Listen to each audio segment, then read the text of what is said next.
So I want to do a quick video on the caged system, but I want to talk about the minor caged system. I don't hear people talk about this one nearly as much as the regular caged system, the caged system for major chords. So I'm going to look at the minor caged. Now, the minor caged system is not quite as pretty as the major caged system, and this is because there are not easy minor chords for all 5 of those shapes. So an A minor shape, A minor is a very easy chord. E minor, that's another chord people use all the time. D minor or D minor, depending on how you like to finger it. That's not a difficult chord either. So those 3, an E minor shape, an A minor shape, a D minor shape, those are very practical, very useful. The G minor shape, here's my G chord. To make this a G minor shape, I'd have to move this note back 1 fret, and this open B string back a fret, or put that note here. So it becomes a little bit impractical. And the same with the C chord. I'd have to move this note back to make it C minor. And then I'd have to move the high E string back or finger it right here. And again, not practical.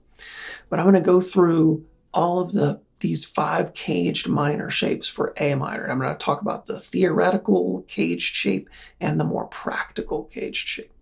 Okay, so first, the A minor shape of A minor. Easy enough. We all grew up playing this one. This is probably the first A minor chord you ever learned. Okay, next up, C-A-G would be the G shape. So I'm just going through the acronym CAGED. It's always in that order. So the A minor shape, the G minor shape comes next.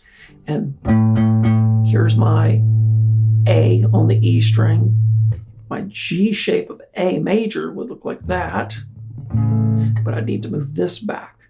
So the full G minor shape of A minor is this note, this note, this note, this note, or this note, and those 2. Very impractical shape. The practical shape of it is really that. That's about all I ever use of that. Maybe I might use that, but not really. It's kind of low and muddy. It's really this.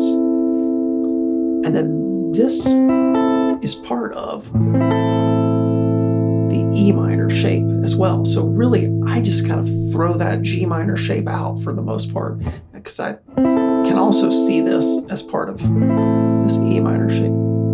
So then my pinky's here. Next up is the D minor shape. The full D minor shape would look like this. Again, I think that's kind of impractical, so I just finger it just like a D minor chord, but up here at the 8th fret. The C minor shape would look like this. Really impractical, but this little part of it is very practical, and it's connected to the D minor shape. So much like with my major caged shapes, I think of the D minor shape and the C minor shape as connected. And then I'm back to the A minor shape. So for A minor, I've got the A minor shape, the G minor or E minor shape, the D minor shape, to the C minor shape, and then I'm back to the A minor shape. You should try finding these caged minor shapes for other minor chords besides A minor. They're really, really useful, and they'll up your rhythm playing game. So I hope you find this useful, and thanks. Follow me for more lessons.